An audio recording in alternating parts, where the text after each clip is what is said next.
Tell me, Steve, after the Yellowstain business, Queeg came to you guys for help and you turned him down, didn't you? Yes, we did. You didn't approve his conduct as an officer. He wasn't worthy of your loyalty. So you turned on him. You ragged him. You made up songs about him. If you'd given Queeg the loyalty he needed, do you suppose the whole issue would have come up in the typhoon? You're an honest man, Steve. I'm asking you. Do you think it would have been necessary for you to take over? It probably wouldn't have been necessary. Yeah. If that's true, then we were guilty. Ah, you're learning, Willie. You're learning that you don't work with the captain because you like the way he parts his hair. You work with him because he's got the job or you're no good. Hello, listening people. Hello. You're listening to... Two of us. We already covered... Yeah, I was about to say. Spit and Polish Presents. I am one of your hosts, the Ryan Stawinski. And I am generic Bartek. No, you're off-brand Bartek. There's a Polish actor whose name is like Bartłomiej Kasprzakowski. It's like almost exactly my name. Are you going to recommend a movie with them in it one day? So that we can high five and go, yes! I can look up his filmography. He's a Polish actor. Yep. Well, I mean, will we really get to appreciate his acting if we get the English lector to do it? So that we can pay favor to the Polish cinema. The fabled English lector? Yeah, called me if you give me enough time and energy in a translation. I'll fucking do it. You need the energy, Ryan. I need the focus to do it. Because famously, Polish cinema has a thing called a lector, which is an elderly old man. He must be fucking old at this point. Yeah. Who's this monotoned man who talks over the film, yet the film's audio is still intact but slightly lower. Yeah, and to be specific, the talking over the film is him translating the lines. Oh, yes. But he only does it... Oh, he doesn't do it with Polish films, of course. Right? Well, why would he? Well, he's a busy man. He might want to do it anyway. He just Polish lector for a Polish film. Yeah, exactly. Why not? And so that's the Polish side of our Spit and Polish show. And now we are doing the spitting side where we're spitting facts about movies that we have covered and will be covering. Because we may refer back to some movies in this discussion. Who knows? We are talking about a movie that has come recommended. I recommended this film. Next recommendation will be Bartek's. And the one before this was Listening People's, yours. So that's the process. We recommend movies. We cover movies. There's a whole entire cycle to it. Yes. Yes, student Bartek. Are you joking? What? Yours is next. You said that you recommended this one and last week was Listening People. Fuck. You know what? Forget it. Forget it.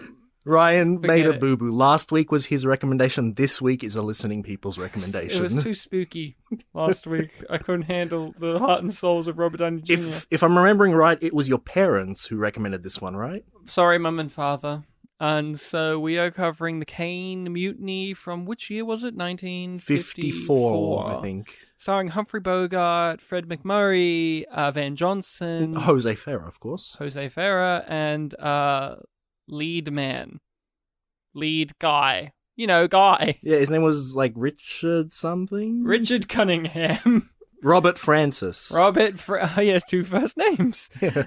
So that is the movie. If you have not seen this film before, we recommend you watch it because we will be spoiling it, going into the details, discussing it. The Caine Mutiny is a film about a mutiny on the Caine. So off you go. And yes, Michael Caine used this film as a way of using a new last name because he joined an actors guild and couldn't use his real name because his real name's silly.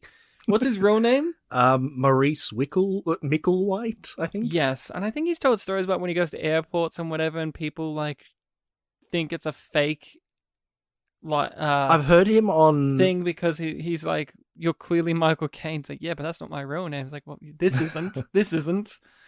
I know he was on a talk show once where he was talking about how he was at a party and people kept calling him Michael Caine, and they thought that he was being called Mike Cocaine. Mm-hmm. It's like he was a drug dealer or something. Yes, so we are talking Caine Mutiny. What's your history with this feature film, Bartek? I had heard the trivia about Michael Caine's name. Anything else? No, that's it. Did you know anything about the film going in? Like, anything at all, other than that fact? Well, based on the word mutiny, I figured that it would be on a ship or something like that that has a crew. Other than that, really nothing. Is a mutiny only a thing that takes place on a ship? I'm sure anything that has a crew can have a mutiny with, like, a leader and, people working for them, but this was, like, the traditional thing of, like, oh, they're on a submarine or a ship or something. So you gathered that you knew Humphrey Bogart was in it. Mhm. I told you that. Are you that familiar with Humphrey Bogart? Well, familiar with his legacy, and I think I may have seen one or two films of his, but not Casablanca, one of them for sure. Maltese Falcon. I haven't seen that one. I'm sure there's some other one that I have seen him in, but not as much as, everyone who likes cinema has seen. Okay. And so I have seen this film before. Obviously, my parents recommended it. I've seen this film before.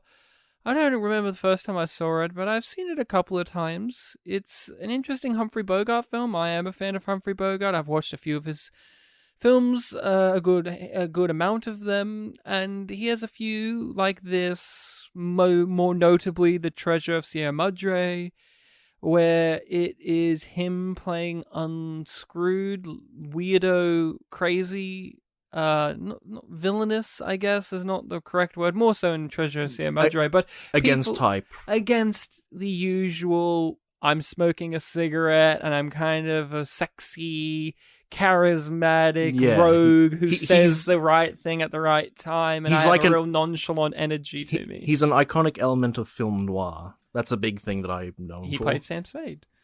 He played the Sam Spade in The Maltese Falcon, yeah. And this is against type for him. And so I always remember it because of that. And I remember it because he's the best performance in the entire film. We may have a conversation about that, perhaps, but to me, he stands out as being the clear winner of the movie, and every time he isn't in the movie, you miss him. You want him back. You're like, please come back. Please, maybe that's just me being a Bogart fan. But I've seen this film a few times, and overall, I've enjoyed it. It's not a personal favorite Bogart movie for me. Mm-hmm. It's not a favorite movie of this era for me, but it is one that fascinates me. It's a very fascinating movie. I find it intriguing. I like the pitch of the movie, which, of course, the pitch of it is there's a ship in World War II called the Caine, which is a rundown, beat-up, old piece of shit ship. Part of the Navy, but its job is just to sweep up mines, and it's rarely ever done that. And its old running captain has finally been released of service on it, and they've replaced him, brought in an old war horse who served for many years and seen a lot of shit, and he's clearly shaken up from the shit he's seen and encountered and managed, and he's in charge, but he's crazy, or is he? And then the crew turn on him and a mutiny takes place. And when a mutiny is said, it's not as if it's a violent insurrection. It is as simple as, sir, we're relieving you of duty. And he goes, you can't do that. And then courtroom scenes happen after that event takes place. Very, very much in legal territory, mutiny happened. Did you appreciate that aspect, or did you find that a bit disappointing? When you hear that this is a movie about a mutiny, were you expecting that glorified version of a mutiny where there's a big turnover where they have to violently, or any of that, or were you satisfied with how formal it was? I guess I'm in the middle. Like when I thought that there was going to be a mutiny, I did think it would be a bit more of a loud affair on the part of like the entire crew. But it was more of a, heat of the moment. The conflict that they're currently in is really loud and they have to make a snap decision kind of thing. It was certainly more interesting than my, go-to idea of what the mutiny was going to be. Yeah. And to that extent, it was a little less exciting than I was hoping for, but still, it had a much bigger build-up to it than I was expecting. Like, walking into this film blind, I thought it would happen, halfway into the film, maybe a third of the way through, but it's really like, last fifth of the film. So let's talk about what you thought about the movie. As you kind of said, you didn't really know much. You had some basic understandings. What was it like watching this? I think like you, I walked out, thinking the film was interesting. I didn't hate it. I actually quite liked it. It had I like the score of it. You hear that theme quite a lot throughout the film, but it has this kind of energy to it while still feeling, militaristic, Navy-ish. And 1940s. 1940s, and even though this is a 50s film. Yeah, and even though it's set in the war, but made in the 50s, and even though a lot of it is just, shots of the ship or people just talking, stuff like that, the score really kind of lends it that energy. Yeah. That I really liked. I struggle a little bit to differentiate some of the characters because, they're all white guys wearing the same uniforms. But, by the end I was fine with it. There's primarily 4 you have to remember. That's exactly what I was going to say next. And they're very distinctively marked. One of them is the noble guy who's the new guy on the ship. There's Fred McMurray, who's the slimy guy who's like, I'm a writer and I'm writing and I'm not a psychologist. I never said to be. And then there's the second in charge with the scars on his face. Yeah, and then there's Merrick, Queeg. I think. Yeah, and then there's Queeg. Yeah, with those 3, the only confusing part was one of them is Keith and the other's Kiefer. So it was like, yes, Kiefer, when they mentioned the names. Really just focusing on those 4 is all you really need. Yeah, and then in the final act, Jose Ferrer as the lawyer. He's a big player in the final act of it. I loved his performance. We'll have to wait to get to him because he's at the end, but he was great. He had one of my favorite lines ever in a movie, which is, it sounds like something Winston Churchill would say, and I think you know what I'm going to talk about, which is he's something along the lines of, I'm fairly drunk, which should make it I'm pretty drunk, which should make it a fair fight. Which was an amazing bowler line from an absolute unit of a man. But this is a movie that I think is a great film struggling to come out of the confines of the times and the confines of being a film. And what I mean by that aspect of it being a film is it has the issues we've talked about many times in our discussions where there are some stories that don't need the typical script thing. Here's the girl, because there has to be a girl in a movie, or here's the plucky protagonist man who's absolutely flawless, but he slightly gets corrupt. Don't need that. Or even we need to wait for Queeg as long as we do. I would have loved him a bit earlier. There are those aspects. And then of the times, this is a movie that suffers from being a film made in the 1950s, made as a promotional material for war and for the Navy. When the film ended, there was a feeling of like, I wonder if this was meddled with in any way. Or even just that is how films are made. Back then, if you want military or naval support in your movie, you have to make a movie that supports them. Yeah. And so it struggles in that regard. I always wonder what this movie would be like if it wasn't confined by those aspects. If this movie was allowed to be grittier. If this movie was allowed to damn and make commentary stronger on the effects of war and on the effects of military structures and how those dynamics aren't necessarily healthy for normal human interactions. But it doesn't get the chance to do that. But you can tell, right? You can tell that is just underneath the sheen of 1950s Hollywood that's trying to wash it away. Yeah, when I was reading the trivia and they mentioned a point of like, the specifics of what is happening in Europe is never actually mentioned in this film. It was like an interesting thing of like, oh, that's actually true. And a lot of other trivia points we're talking about, because this is based on a novel. It's a film adaptation. Who, by the way, I'm sorry to interrupt, the writer of said novel only died like 2.5 years ago. And he was like 104 years old. Almost 104, yeah. Fuck me. That's great. And one of the other actors was in there, only died this year. The lady. The girl. Really? She was 93 or 4. Okay. She died earlier this year, like in March. So some of the cast and crew of this movie from, 70 years ago? Yeah. is still around. I was going to say that's cool, but that's interesting is probably more appropriate. Yes, so you're going to say it's based on a novel? Yeah, based on a novel that was also apparently a play that was pretty popular, so there was a lot of pressure for the film to do well. Yeah, a lot of things were taken away from what was in the novel, and in the trivia they talk about it, a lot of it. Especially with, I almost called him Miguel, Jose Ferrer's character. Yeah. That would have given a bit more depth in his brief role in the film. More time, more energy. Yeah, a lot of things for this film, like when I finished watching it, it was fine, and then in reading up about it afterwards, in retrospect, I can see a lot of, points where, okay, there are things that were taken away from here, or this would have had more focus. Yeah, and it's an adaptation. Yeah. And it shows it's an adaptation, because even before you read the trivia, you can kind of feel like this needs to be longer.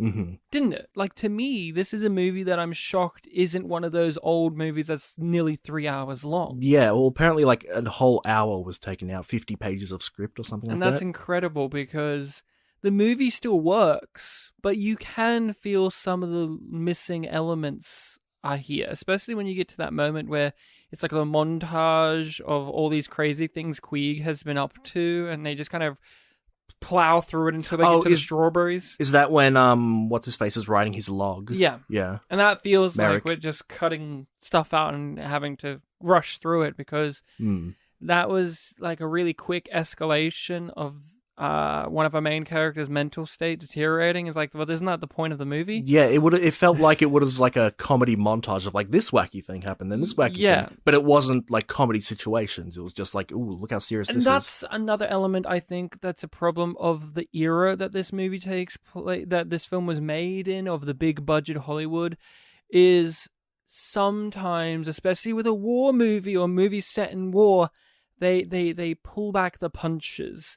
This movie has the potential to be a lot grittier and a lot more brutal and a lot more sad than it actually is. The movie has a happy ending, for fuck's sake.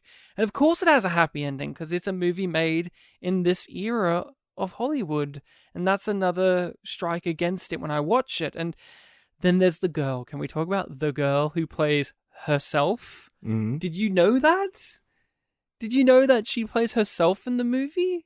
My understanding was that her character in the film has a real name, and then she has her stage name. Yeah, but that's just her. And then the woman in real life used that stage name for the rest of her career. So that's just her, though. Like, because she was a singer-dancer lady. And then it is crazy. And that's another side effect of the times of, we've got to have a song in there. We have to have a song in there. Like, in the first 5 minutes, you got a song so we can sell it.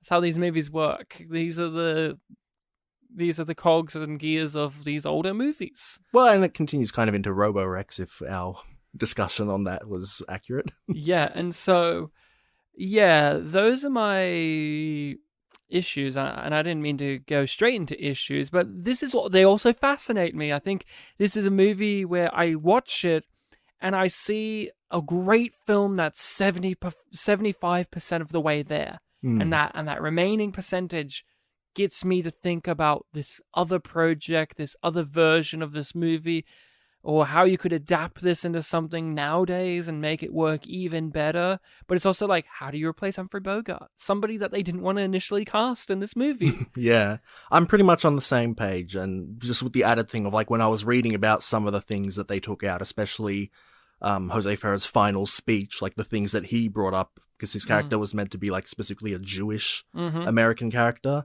That stuff hit me really hard. Like, oh my god, that would have been, as angry as he was in that final scene, like that stuff would have elevated it even more. Yeah. And so I like the Caine Mutiny a lot. I think it's a very fascinating project that is burdened by movie stuff as well. I would love to see this redone. Interesting, yeah. Big actors nowadays, even if it's a mini-series, perhaps. You could easily do that. I think it works. I think here's another weakness, and I wonder what you think of this. I've never liked the fact that this movie's in color. I've always thought this movie deserves to be one shot in black and white and made to be in black and white. I don't like the color palette of this movie at all, and I always think that it would have been a far more effective film if it was shot in black and white and given that moody lighting that naturally comes with shooting in that. What do you think about that notion? When the film started and it was in color, that did throw me off for a bit, because I guess I just walked in expecting it to be in black and white. Have you ever seen Humphrey Bogart in color? That was one big thing too. Like, again, I haven't seen too much of him, but the one thing I do remember, Casablanca definitely wasn't in color. Mm. So that was, it was interesting. It didn't bother me that it was in color, but maybe it could have worked either way. I guess I didn't really like the brown and gray color palette of the movie. There were certain colors that were very prominent, especially like their uniforms. It's just a thing. It doesn't really affect the movie, but there are some shots that really work well in color, like the sequence in the typhoon and the red light on their faces. That works really well. I wish there was more shots like that. Mm. A lot of this movie takes place in the daytime as well. And Yeah. so I think the color during that is it's very vibrant for a movie that subject matter isn't vibrant. Like, there is this element, right, where you're halfway through the film and you're supposed to feel the oppression of the Caine. And yet the color of the movie's so vibrant. But you do have that one scene that has a bunch of stock footage of like the thing they're shooting. That's like, oh, well, that's kind of more the look that you were going for. Yeah. I will say though, with the whole idea with the Caine and the oppression, I did like that even though you get a lot of shots of what the ship looks like overall, and it's this is such a big ship. When you have the scenes that are on the ship, the camera there, it does feel very cramped. Oh, yeah. As these ships do. Yeah, that felt, very real, and especially in contrast to when they were on that really big, sea aircraft liner thing. It was like, look how massive this is. Now this is a Navy thing. Oh, and that's a part of the movie, is to sell you on the Navy. Yeah. Look at our cool ships. Look at this. Look how disciplined the guys on the big ship are. Yeah, they don't wear their shirt tails tucked out. They keep them tucked in. They don't. We got to talk about the great thing of the movie, and I hope you agree. Bogart, pretty great. Pretty good. Just good? He was great. What did you think? Because, as I stated, this is a different type of performance for him, and you aren't that familiar, but you are familiar with his persona. Oh, yeah. It's just something to know. This isn't that. Immediately, it isn't that. He never comes across as cool. Yeah, it actually took me a few minutes to realize, oh wait, this is Bogart. Mm-hmm. The little man. The little man who's very twitchy. He's not timid, but he doesn't isn't he? He doesn't feel strong. No. I guess. Yeah. He feels frail. Yeah, he has a lot of chances in the film to show that off in many different ways. Like, he's got his charismatic opening speech to everyone where he's, trying to get along with them. And then he just has he has that one line where it's like, there are 4 ways to do it. The good way, the bad way, my way, or the Navy way. And that line just stuck with me. I'm like, so what's the good and Navy way? And why do you hate those?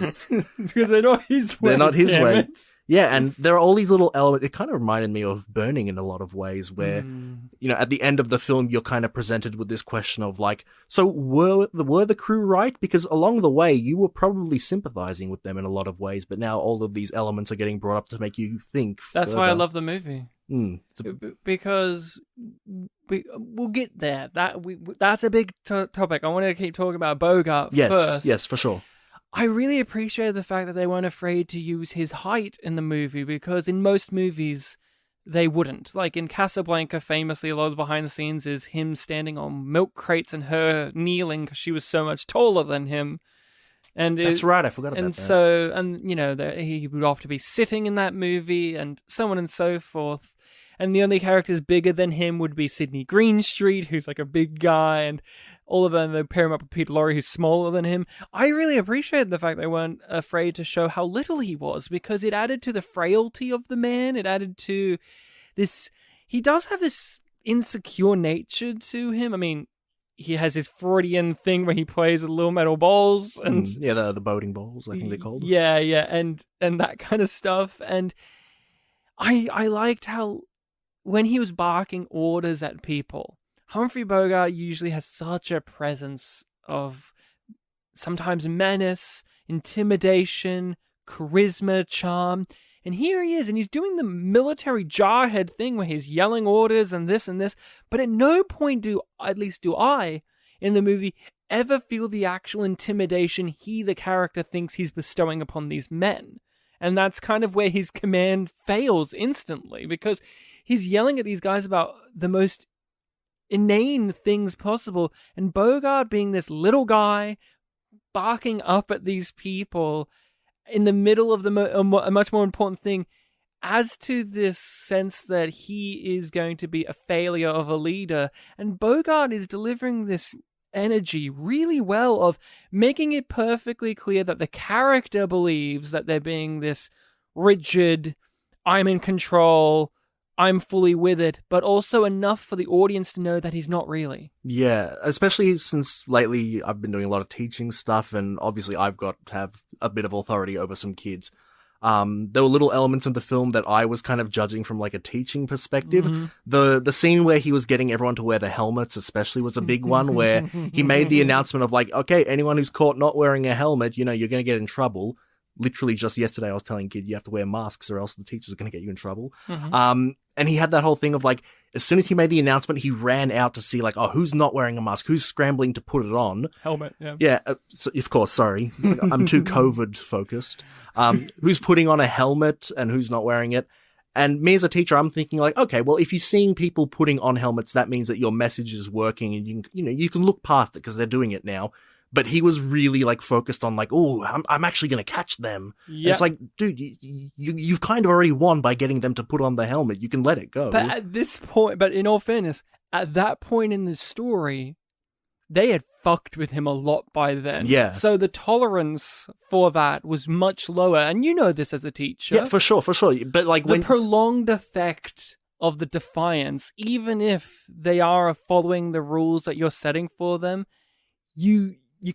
some people can't help but just want to do what he does in the movie, where it's like, don't you fucking trick me. I know exactly what you're doing. You think you're being fucking clever with this. Well, I'm cleverer than you. I'm in charge. You interrupted me, but that's basically what I was going to say. Yeah, like at this point, he's really trying to force his, charge on them.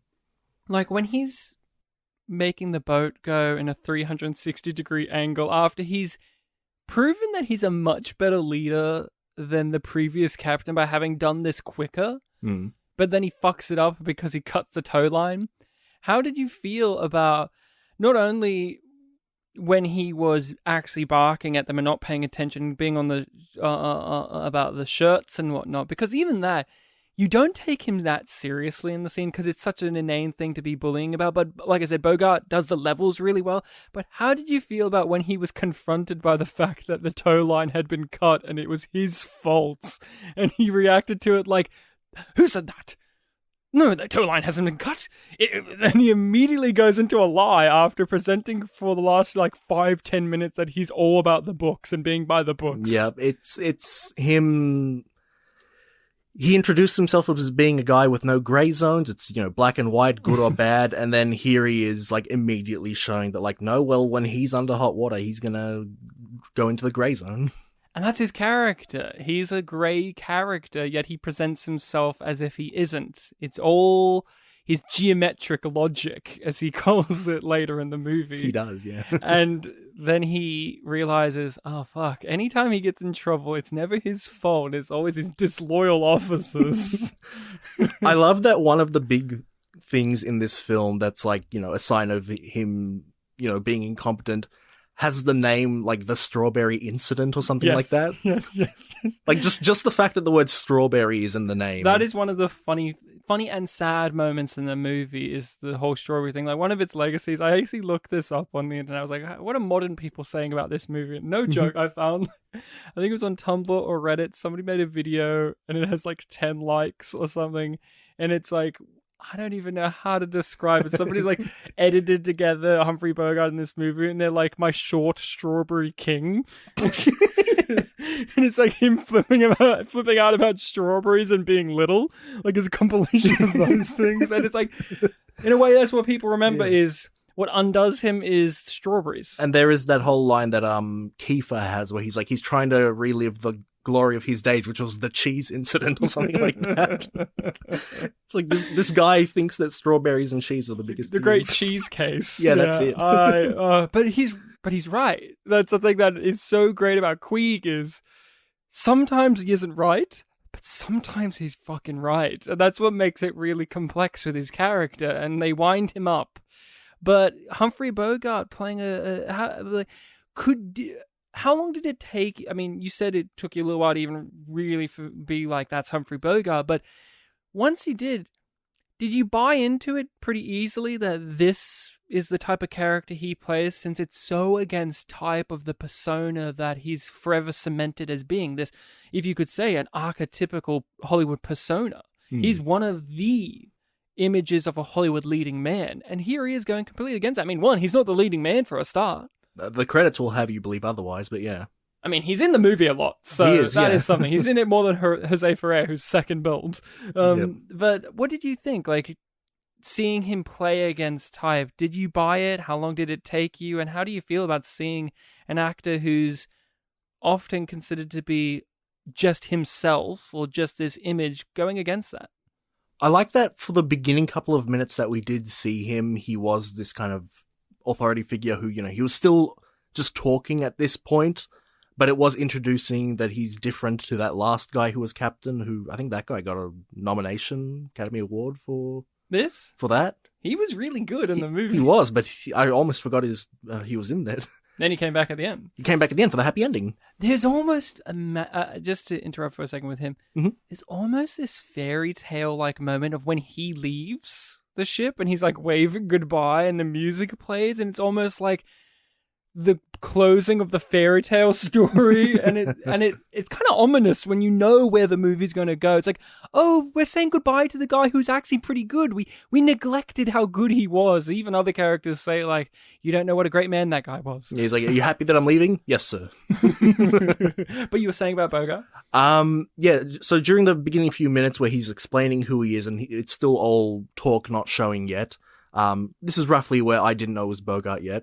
I did like this build-up. It's the possibility of, okay, where's this film gonna go? Because we've established that this ship is, not all that great. We've established that the crew isn't that great. We established that the leader understood that and kind of kept that going along. So obviously there's gonna be a change, and that's gonna lead to the mutiny.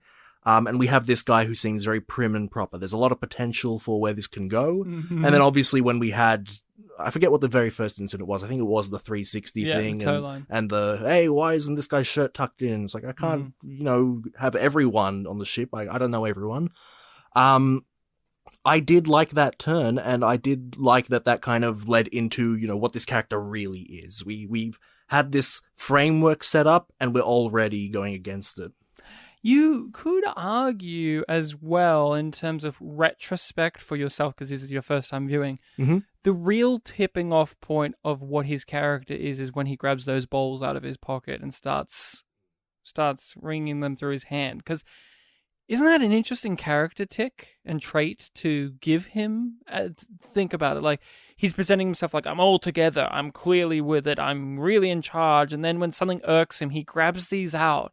And you can't help but notice that everyone in the room notices it, because it's very unique and it makes that noise, and all it does is telegraph his insecurity, because it's a coping mechanism. It's an obvious coping mechanism. Yeah, when that happened, I'm familiar with what those are. It's like good for your hand dexterity. So at first it was kind of like, oh, he's, being a healthy guy. But then when it was clear that it became like a tick for coping, then yeah. And obviously I've already said the line about, the 4 ways of doing things, and good and Navy way are not the ways to do it under my command, so. Or bad. Yeah. I personally love it too when the guy walks in and gives him the thing, and then he's like, did anyone notice what was wrong? And he asks the guy his name and rank, like, did anyone notice? And he goes through like the shirt tail thing. That's going to be one of the first things that change. Do we have a morale officer? We don't? You're the morale officer. Your one job, de facto main character. Your one job is to do this thing. Your one job, and we already know at this point that guy's a fuck up, because the previous captain chewed him out for not giving him this important notice earlier, which was nice. It's like, oh great, you're gonna fuck up this shirt thing, which is an innocuous thing, but he does. You could argue he does fuck it up. I have a heat rash. That was the guy's defense for not tucking in his shirt. It was, I have a heat rash. Bogart is so fucking good. And it's one of those performances where the longer it goes on, the more nuanced you realize it is. Because like you say, at first he comes across like, okay, he's playing the military guy, and then you learn, oh, there's a little bit of frailty here. And you see he's coming apart, and he's becoming more and more unstable and more tyrannical. And then at the very end, he's just this broken man. They've completely, utterly broken him. And even before then, him walking in with absolute confidence, and he's like, hello, fellas, and he's sitting in the chair, and he's got this absolute swagger, and he's got that Bogart-isms where he's just like, well, like, you know, I can't say for sure. He's so super confident, but once they start cracking him, he becomes unhinged, and it is the most notable performance in the movie because of all those nuances and layers that we learn more about him throughout the film. I think the second best performance to me is Fred McMurray as Kiefer. Mm-hmm. He's a character that you don't know what he's about straight away, but you quickly learn it, and then by the end you're like, what a big piece of shit. With Bogart, I do like that a lot of points in the film, he's got like a different peaks and drops in terms of like his reputation or like, you know, his credibility. So like when they're still on the ship and he has that scene where he's like kind of really like kind of weak and timid and like asking guys, look, please, you know, be with me. Help me. Please be my crew. Please be my crew. And there is this sense of like, oh yeah, this guy isn't as, you know, as much a leader as he thought he is, and you're kind of on the crew's side. And then later on in the film, when you're at the majority of the trial and they're like talking him up, it almost feels like that whole burning thing of like, hey, did you all consider these facts? And it does make you think like, oh man, did I have them all wrong? And then when finally Jose Ferrer like has his side of the story told, his not testament, whatever defense attorneys do, he questions him and like points out all these things. It's like, oh, maybe I did have it right all along. Yeah, but then and then the final scene where he's ripping into Kiefer, where he's like, I omitted this aspect because it wouldn't help us win our case, but it's a truth nonetheless. So it's that whole thing of like, oh, you did have the right idea, but did you consider this? No, it was this, but did you consider this? And it's just up and down, That is where the movie was really good, where in that third act it made it with the courtroom setting, it interrogated the first two acts of the movie and interrogated you, the member of the audience, as well as the characters' perceptions of what you've seen. Because in that scene where Bogart asks for help, the two guys, there's three of them, but I'm forgetting the main character's name.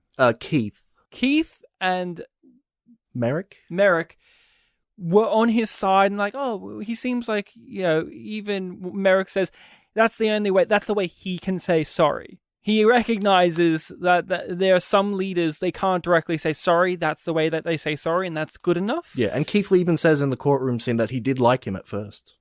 Yeah, Keith, yeah. But then Kiefer in that scene is the one that makes him think that was a play.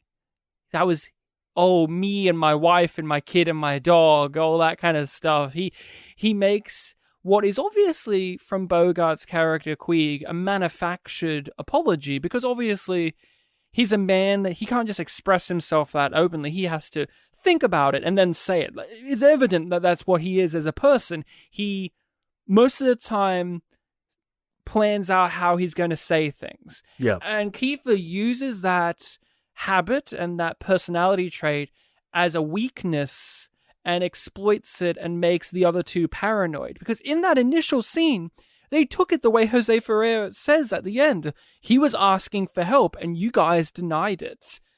And that is the truth. At the end, that's the truth presented. But throughout the movie, you take it as Bogart is loose or he's crazy or that was a manipulative tactic on his part to gain their loyalty and to not own up to his fuck up. But realistically, he was asking for their help and support because he acknowledged in the way he could that he didn't do a good job and he needs the support of his crew and he needs the people who know this ship better than him to help him, and they refuse to do so at the first sign of trouble. That's literally the first moment of trouble. The crew does not help him. And they will never help him again throughout the entire movie. So, yeah, it's a complex... And this is the thing that works about the movie, not the my mother is at the dock waiting for me, but my girlfriend's there too. Boo-hoo-hoo. That great plot, yeah. That would have plot just stops happening at a certain point. Because to get into that big discussion about that, since we're cracking that open, how do you feel about Queeg? Do you think he was insane? Do you think he was truly unfit for duty? Or do you think they didn't support him and it drove him? Yeah, that's a really complicated question, because like I said, it does go up and down, up and down. And if you see Jose Ferrer's, final scene, where that's the final time we talk about Queeg as being, the elevation again, ending on an elevation, you do kind of get this idea of like, oh, maybe he was, just doing his best. He was fine. But for me, it was undeniable that this guy, he's had his run. He has in the past done well, and he's just been in this job too long, and he's not working well with the crew. So even though I don't think he's an awful guy or anything like that, I do think that he was unfit for duty. But unfit enough to not garner the support of all of those around him at the first sign of trouble, because that's what happened. The first thing he did wrong, they immediately turned on him. Yeah, maybe just not for that crew. Like, he was wrong for that crew. Yeah, or that crew were too comfortable with the non-Navy way, because that's what the previous captain mentioned. He's like, boys, I've got to be a real Navy captain now. I've been on the Caine too long. And that's the thing. Like, in a way, that previous captain set this one up for failure. Yeah, as the film goes on and you get to know this crew a little bit better and, you sympathize with them, I guess you do kind of forget the real emphasis at the beginning, where it was like, oh, these guys, they're on this, joke of a ship that barely does anything, and they're comfortable in that environment. It almost feels like because Humphrey Bogart elevated them a little bit, you kind of take them a bit more seriously and kind of stop focusing on that earlier bit. But they were comfortable, and he took them out of that comfort zone, and he wasn't immaculately perfect, so fuck him. Yeah, it's a really complex thing where no one is perfect. No one is completely awful. No, that's exactly right. I think personally, yes, Bogart, Queeg was in the service too long. He had been shaken up, but realistically, the Navy knew that he had been shaken from his previous duties and put him in a cushier position. That is what the Caine is. The Caine isn't one of these big ships he used to serve on. It's a smaller vessel. It's got less responsibilities. Isn't that the wise choice to do? This guy's clearly not fit for service doing the previous jobs he's been doing, but he's clearly still fit enough to be in the Navy because he's a valuable asset. Jose Ferrer says it at the end. This is the man who we build our careers off of. This was the man before us. This is the guy watching the nation when we were not even considering being in the Navy.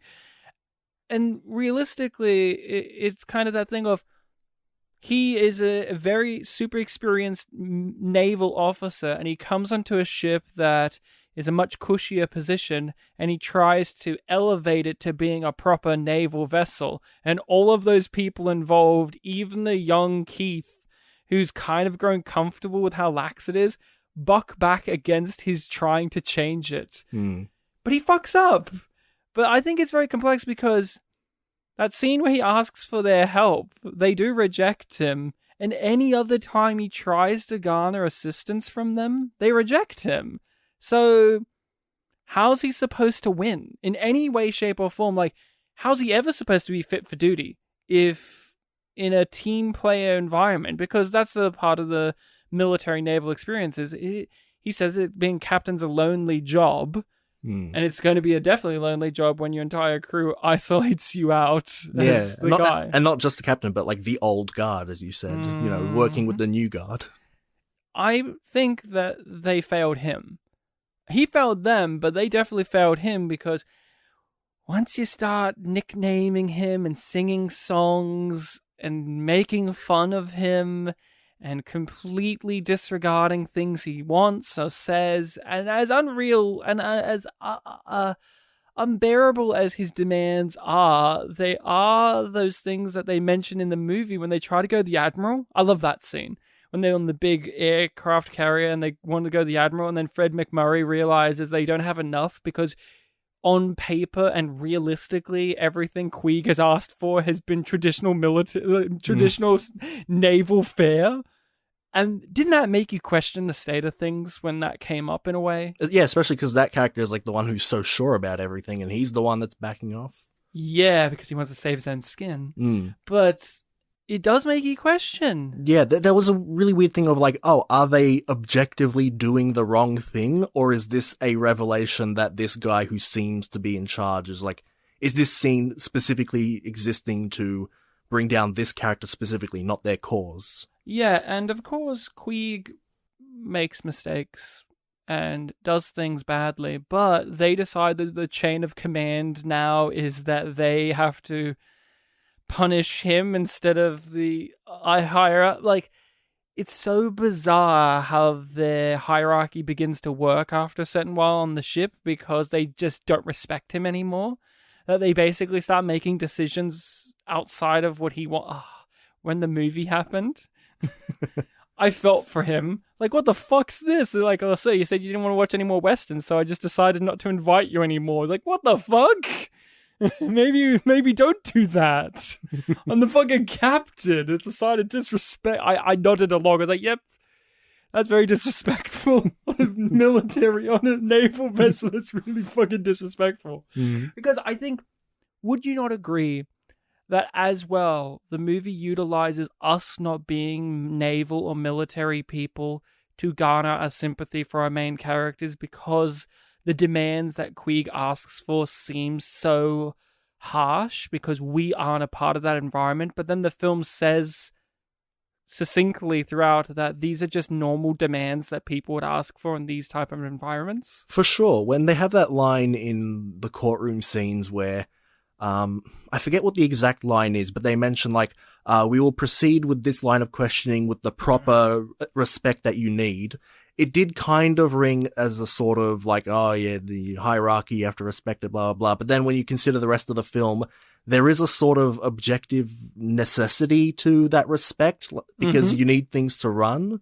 Yeah. And again, like a lot of the things we're talking about here, I'm relating to like the teaching profession. It's like, you know, the teacher has to run the classroom, has to make sure that people are listening. You're not talking over them because then they'll, you know, just respect you less. You need to have some level of objective authority, objective obligation to show respect to someone so that everything can run smoothly. It is a team effort kind of thing. Here's another question. Do you think this event, this mutiny, or Queeg's failure as a commanding officer would have happened if Kiefer wasn't there? Because he was the one stoking the flames throughout the whole entire movie. Yeah, that's kind of what the climax was saying. Again, since I've only seen this film once, maybe refresh my memory, but like we had the apology scene, like the work with me scene, and then Kiefer makes the two other guys turn on them. How were those two guys before that scene exactly? Could you refresh my memory? They liked Queeg. Yeah. Okay, well, if they liked Queeg, then yeah, probably they would have... They thought he was a bit harsh, but they liked him.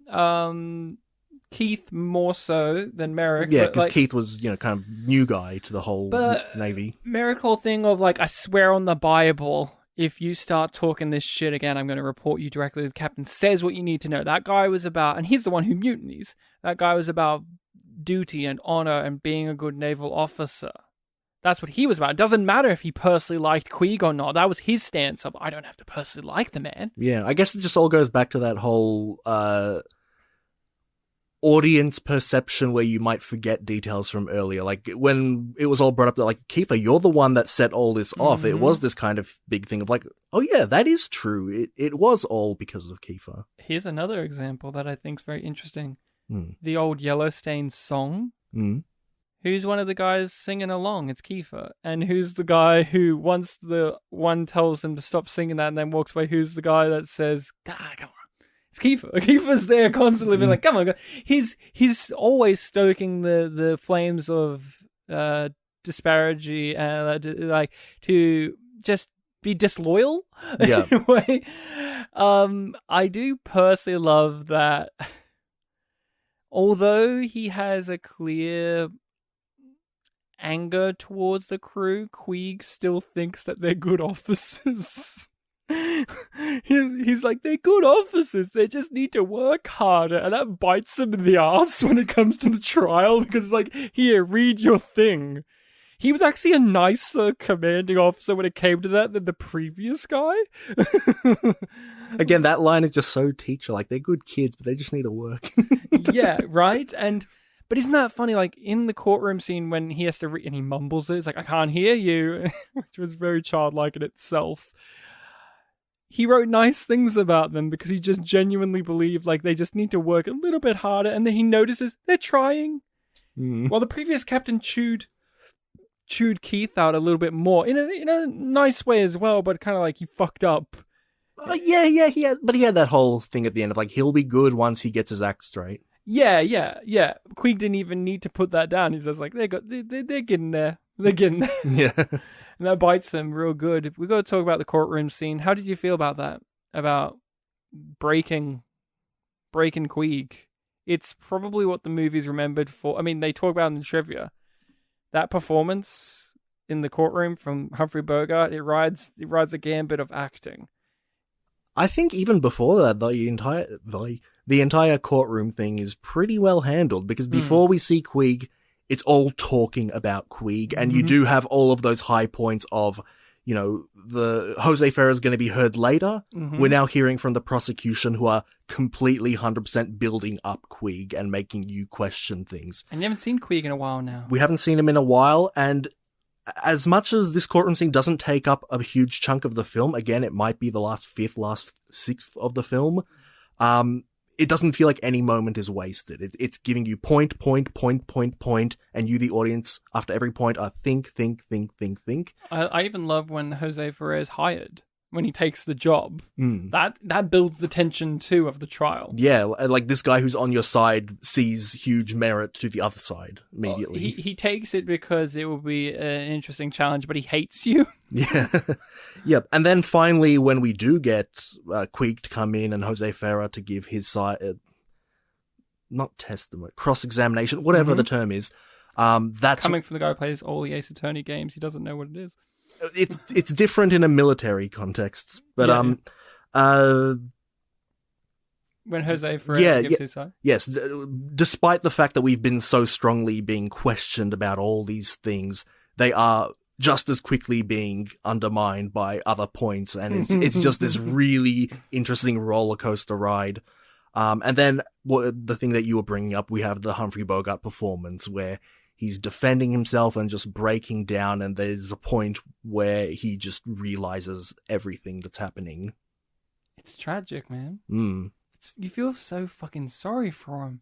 But it's perfectly done because beforehand, you're feeling flustered because you're watching a crazy man.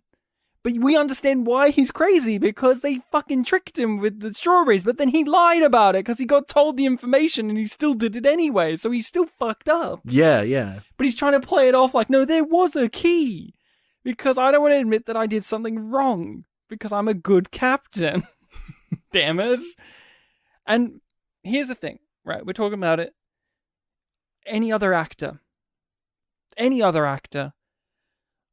could have dropped the ball during the scene, because the scene is the dramatic high point of the movie and all of the dialogue is about strawberries. Inherently funny. That's very funny. Like you said, this strawberry incident, very funny. But Bogart hits it perfectly, and I never laugh at the fact that he's rambling about strawberries. I knew they stole their strawberries. When that moment when Jose Ferrer says we can get the guy from San Diego to come here, and that cutaway, like quick cut back to Humphrey Bogart, is a much tighter shot, and you see his eyes open up. It's like, you don't need to do that, because I know he's going to ruin me in this situation, so you don't need to do that. You feel so on edge because you're watching a man be undone by all of his poor choices, but also the choices of all those around him. You know that his career is ruined after this, basically. and you know that everyone thinks he's insane, and it makes you feel sorry for him because you have watched the movie, you have thought yourself that he is insane, but then the movie has made you question it and made you realize that maybe people like Fred McMurray's character has wound him up to a degree where he shouldn't be where he is. Yeah, it's making you think like, oh, was this all true, or was it not true, or was it just overblown? Yeah, and just Bogart retreating into himself again, grabbing out the metal balls, and the trial just ending with everyone looking shocked and at each other like, oh my God, and you just hear them clanking against each other. And that's it. That's the last time we see Bogart in the movie. Yeah, well, there's only like 2 scenes after that, but yeah, it's the last time we see him. Yeah, but like, you don't see him walk out of there. You don't. That's it. He's gone. Yeah, they don't even talk about like what happens next for him in any way. It's just talking. It's just talking about the past and the next scene, and then the final scene's happy ending. Well, Jose Ferrer talks about it in the way of, I had to torpedo him, and he's gone now. That's it for... Yeah, that's what I'm saying. Any other mention of him after that scene is what's already happened, not what's next. We destroyed him, and you know what that means. He's done. Yeah. Which...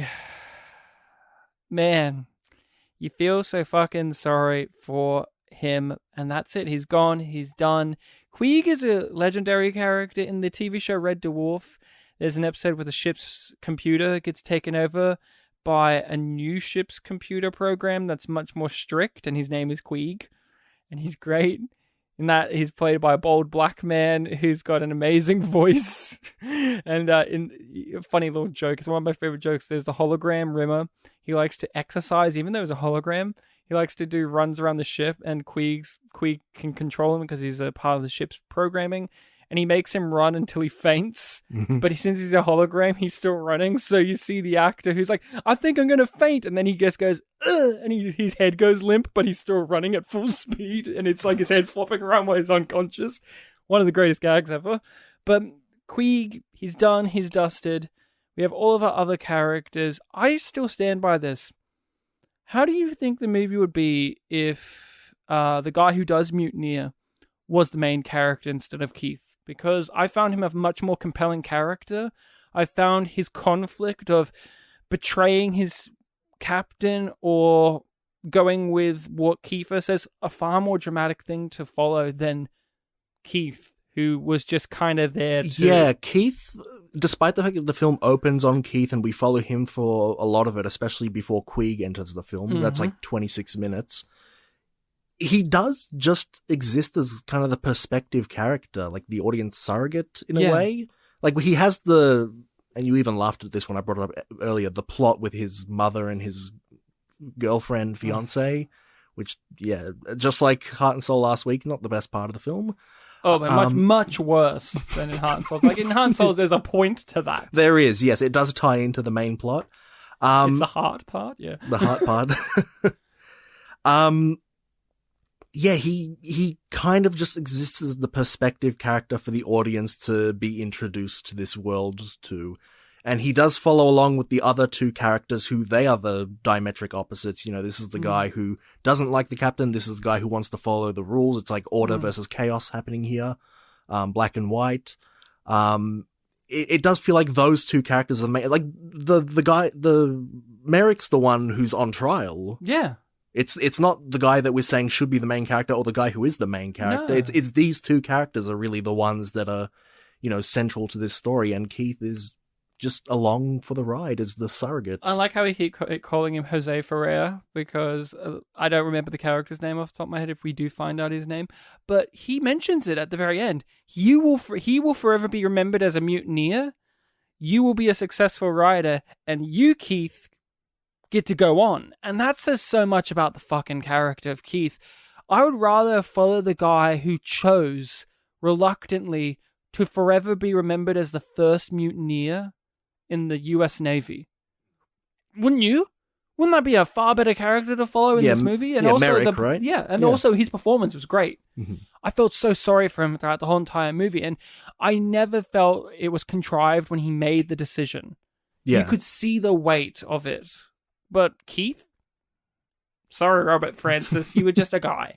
Pretty skinny, blonde guy. While Van Johnson, he he used his real scars on his face. That was a neat touch. I think you read that information in trivia. Yep.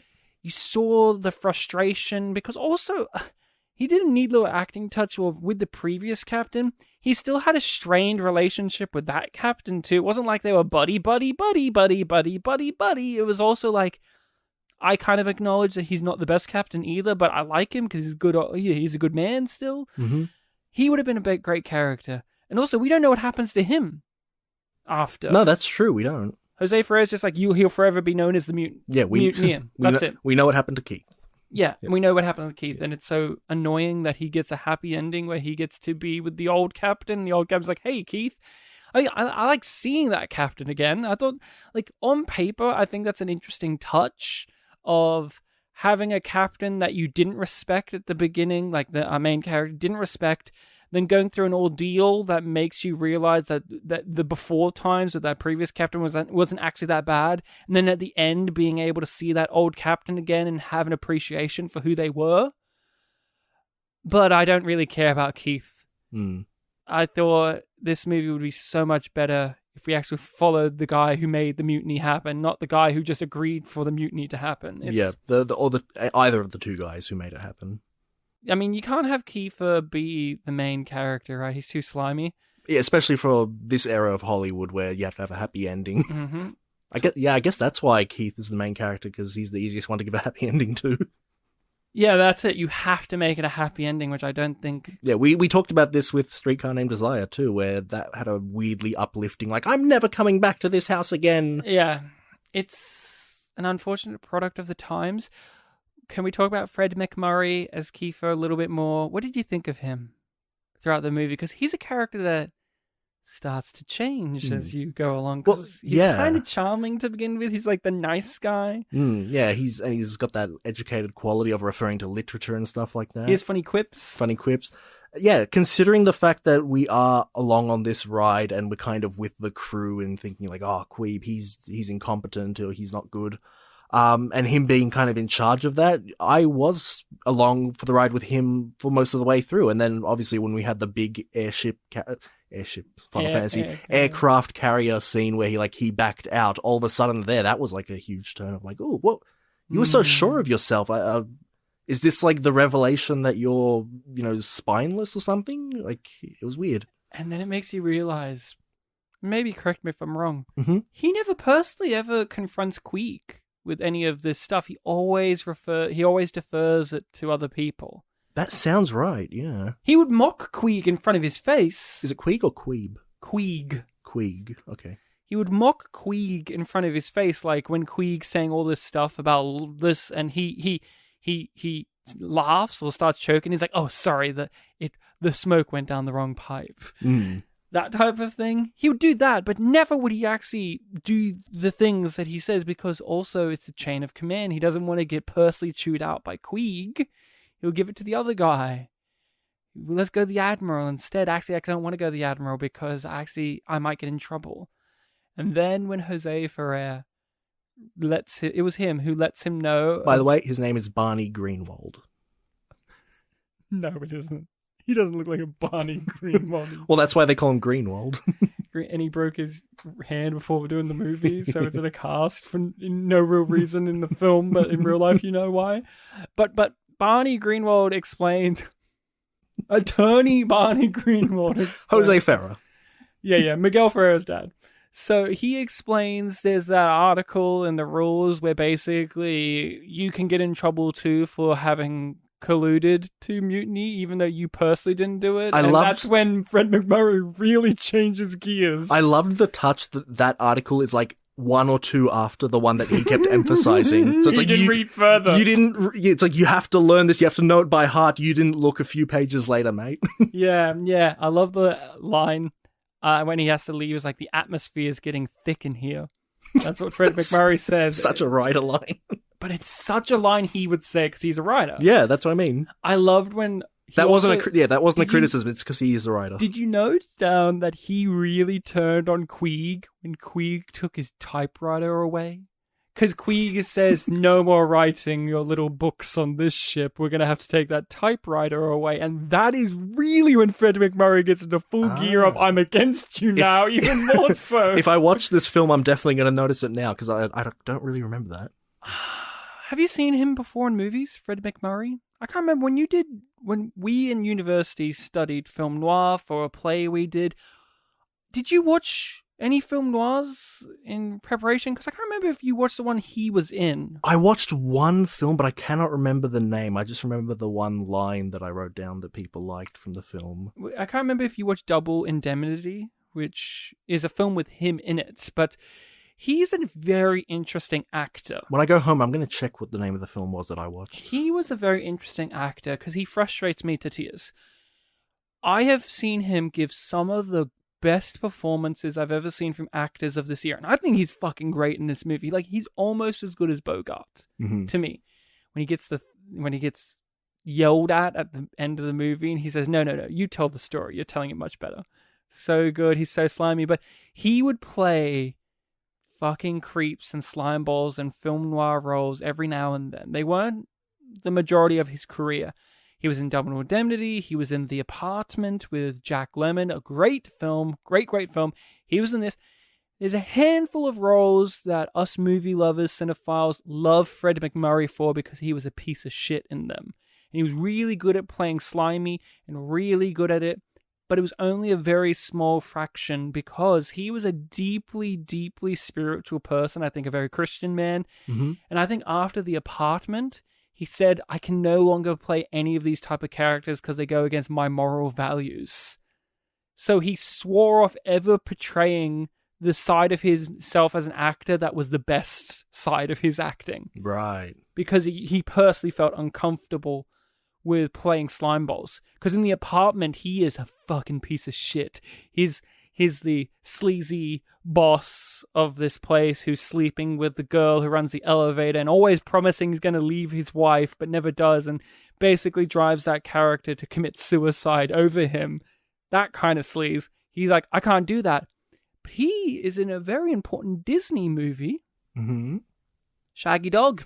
He's the original Shaggy Dog. Oh, so he's the origin of what Tim Allen was then. Yes. The predecessor. He's the original, the Shaggy Dog, and he was in the sitcom My Three Sons, which is the iconic American good dad. He's the guy, you may know this iconic image, Bartek, but he's the father of the old sitcom where he wears the cardigan and smokes that pipe and that's him. Yeah, that's Fred McMurray. Before you told me what the iconic image was, I'm like, okay, it's going to be some sort of sitcom dad archetype, and there it is. And that's what he's known for more, but... What decade was that show? 60s. Okay, yeah, that sounds right. I want to say, maybe late 50s. But here, he's such a piece of shit. I love it. I wish he made his decisions.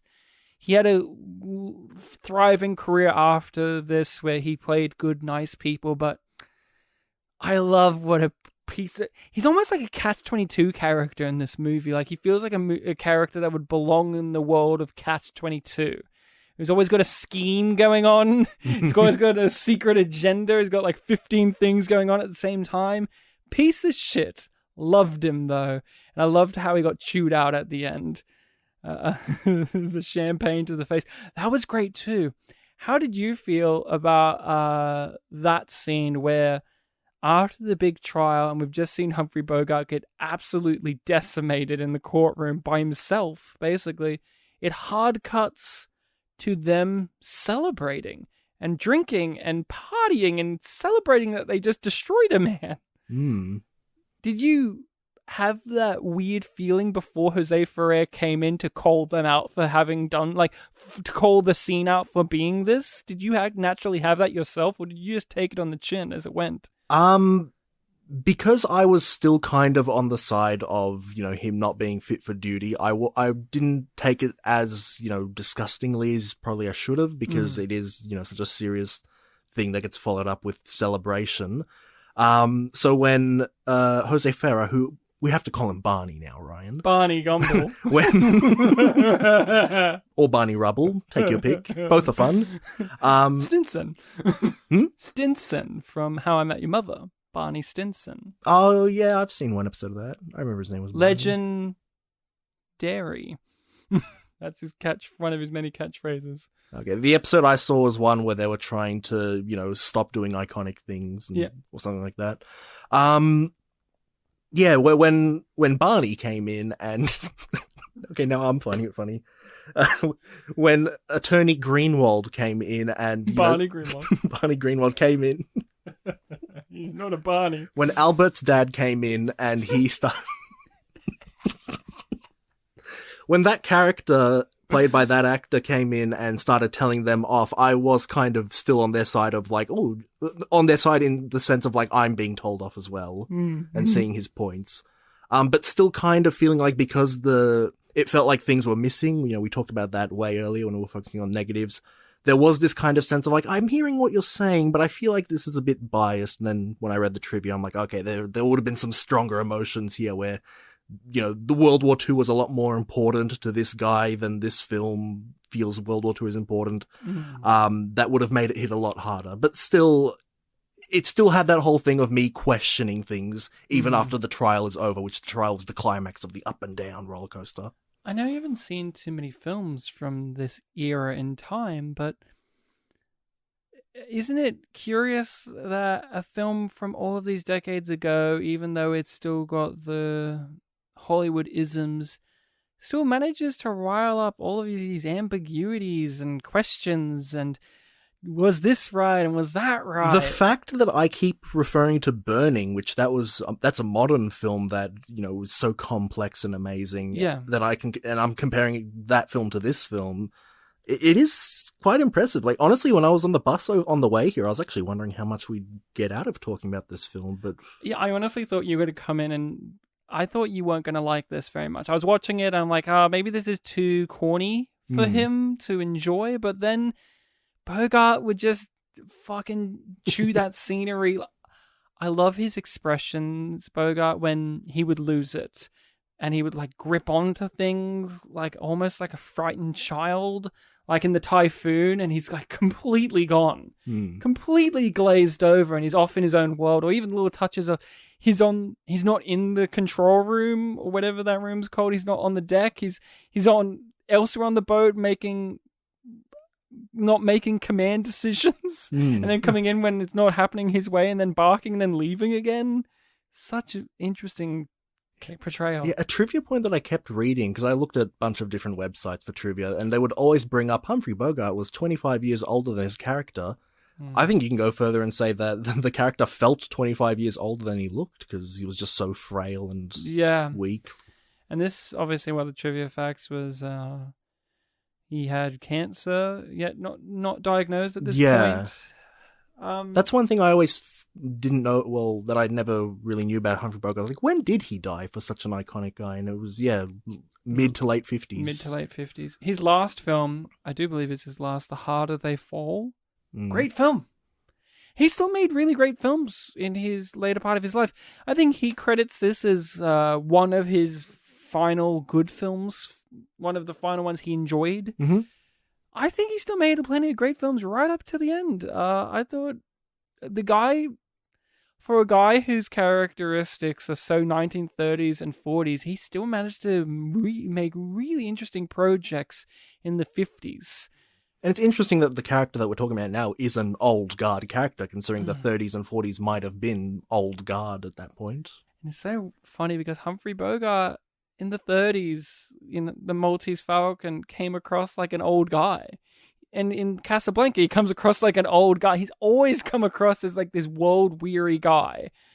I mean, that's part of the charm of Casablanca, isn't it? That he's this old, world-weary guy who's fought in all these other wars before, or traded guns and all this stuff. I think it was in the 50s. Yes, it has to be because it's in color. African Queen. He did the African Queen, which I think you would love. You've mentioned that before, but I can't remember what you said about it. Love the African Queen. It's a romance story, kinda.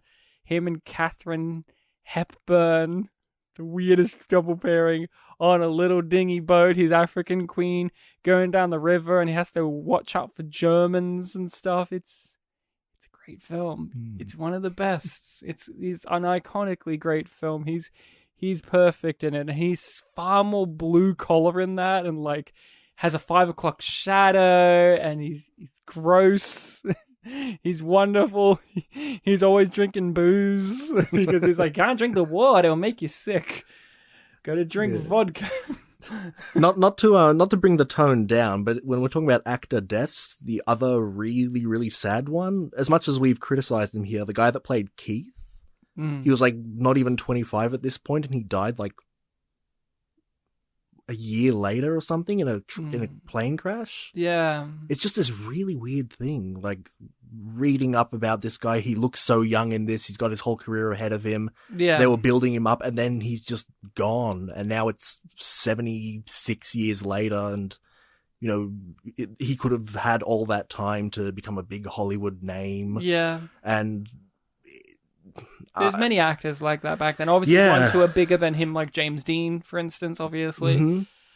Yeah, there's a few like that. I mean, there was at least a little bit of niceness in the sense that, like, we have the internet now. He's got a Wikipedia page. We have records about, you know, what he was like back then. We can access his movies. Yeah, he does still exist in pop culture through that sense, but yeah, just really sad that he never got to live to, you know, be as old as the guy that wrote the book to 2019. That's crazy, that guy. Yeah. Interesting, but I think that's all I have to say about the Caine Mutiny. I think it's a really good movie that could have been better. Yeah, yeah. But it's a thing of, I want it to be redone, but at the same time, who do you cast as Queeg now that Humphrey Bogart's done it? It's that thing of, who would you cast? Like, realistically, let's play this game. We haven't done this in a while. Oh, boy. Adam Sandler. Okay, well, Ryan, if you start with the perfect option, how are we going to find the second best option? Kevin James. How are we going to find the third best? Just go through all the Happy Madison people. David Spade. I was about to say, you like David Spade, he could do it. Paul Giamatti. I don't know who you'd actually cast as the new Queeg. I can't think of it. I honestly can't. It's too difficult. It's Willem Dafoe? He could do it.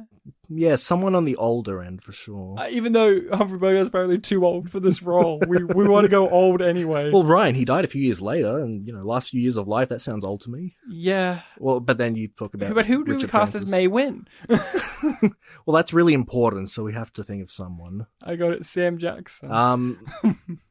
Someone who's done stuff. Yeah. No. Someone who hasn't done stuff like May Win at this time.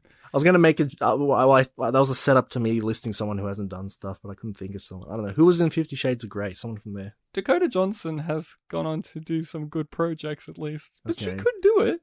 She's not a singing lady that I'm aware of. Give it to Gaga. Lady Gaga. Lady Gaga. We have May Win. Lady Gaga. Lady Gaga's had a nomination for an Oscar. Yes. So that's a precedent. There you go. Yeah. There you go. Make Bradley Cooper Queeg. Bradley Cooper, star of such hit films as Failure to Launch. And make Keith a really, really old actor, just to contrast. Christopher Plummer. Jack Nicholson. I'm Keith. Come here, Lady Gaga. And every now and then, for no real reason, inexplicably, when you cut to Keith and in one shot, it will be Christian Slater, and then cut back and it's still Jack And Nicholson. whoever you cast as his mum has to be at least 9 years younger than him. Yeah. No, you do, you cast the chick who played Sam Jackson's mum in Unbreakable. I was about to say, make it someone black. That'd be cool. and in Glass, it was even harder. Yes, that's right. Oh, that's it. We both recommend the Caine Mutiny, I think. It's interesting, it's flawed, but worth seeing. So, what is the movie you will be recommending for the next episode? Well, Ryan, you mentioned earlier in this episode that you were hoping this film would be in black and white, or you would have liked to have seen it in black and white. So I'm picking a black and white film. And we're going from World War II to Cold War to what? Cold War. Okay. And only 10 years later, 1964, I want to pick Dr. Strangelove, or How I Learned to Stop Worrying and Love the Bomb. A classic. Going back to some Kubrick. And Peter Sellers. I was, yeah, Peter Sellers. We haven't had him in a while. Mm-hmm. Trying to think if we've had anyone else from this movie. Maybe. Have we had James Earl Jones? We must have. Yeah. Have we had Slim Pickens? I'm not sure. I've only seen this film once before, so well, we'll not see fresh. how it holds up for you. Yeah. No, it's a fresh movie according to Rotten Tomatoes. Ah, yes. That's it. So, Dr. Strangelove, or How I Stopped a or How I Learned to Stop Worrying and Love the Bomb. Of course. With George C. Scott being very angry that this was his performance that was given in the movie. That's a fun bit of trivia. Legendary actor George C. Scott, who's pissed off that this was his performance given in the film. And yet it's one of my favorite performances in the movie.